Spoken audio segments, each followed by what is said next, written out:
अस्सलामुअलैकुम नाज़रीन, PC world news से मैं हूं रिदा सिंधु। लाहौर पंजाब में आटे की कीमत से मुतालिक फ्लोर मिल्स एसोसिएशन और पंजाब हुकूमत के दरमियान मुआमला तय पा गए।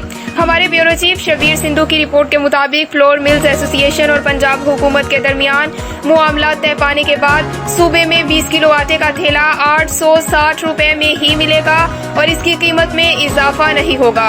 टाइगर फोर्स की इतला पर ज़ख़ीरा अंदोजों के खिलाफ क्रैकडाउन, 16,000 टन चीनी और गंदम बरामद। मुल्क भर में मुख्तलिफ यूटिलिटी स्टोर्स पर आटा और चीनी गायब। वजीर खुराक पंजाब से मुलाकात के बाद आटा मिल्स मालिकान ने हड़ताल खत्म कर दी।